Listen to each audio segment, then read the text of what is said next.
देश में छठे चरण का लोकसभा चुनाव संपन्न हो चुका है और एक बहुत बड़ी खबर विश्वसनीय सूत्रों के हवाले से निकलकर आ रही है।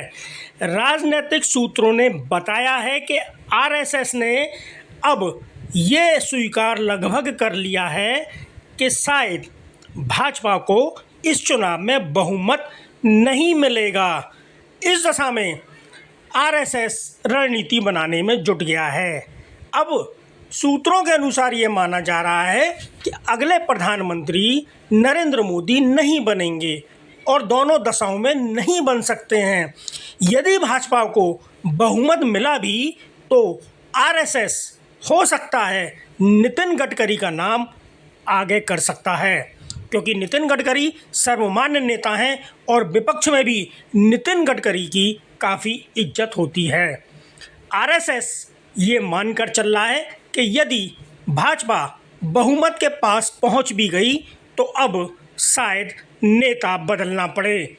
तो राजनीतिक सूत्रों की खबर यही सत्य होती है तो ये तय माना जा रहा है कि दोनों दशाओं में प्रधानमंत्री नरेंद्र मोदी देश के प्रधानमंत्री नहीं बनेंगे।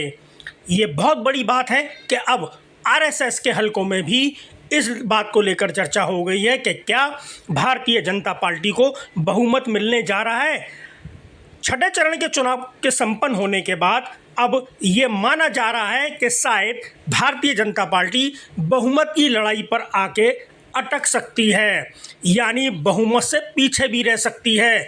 आरएसएस के रणनीतिकारों के अनुसार, जो कि राजनीतिक सूत्र बताते हैं कि बहुमत मिलने की दशा में शायद अब प्रधानमंत्री नरेंद्र मोदी की जगह किसी और सर्वमान्य नेता को आगे किया जाएगा, जिसमें नितिन गडकरी का नाम सबसे ऊपर चल रहा है। आपको बता दें कि इन दोनों दशाओं में प्रधानमंत्री नरेंद्र मोदी की टिकट प्रधानमंत्री पद से कट सकती है, यानी झोला उठाने का वक्त नज़दीक आ गया है।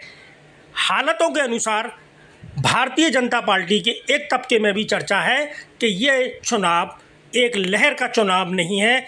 इस चुनाव में एक पक्ष की जीत करना जल्दबाजी होगी, लेकिन इतना तय है कि राजनीतिक विशेषज्ञों के अनुसार भारतीय जनता पार्टी को बहुमत नहीं मिलने जा रहा है। अब एक अंतिम चरण का चुनाव बाकी है, उसमें भी भारतीय जनता पार्टी को कोई खास सीटें मिलने की उम्मीद नहीं है।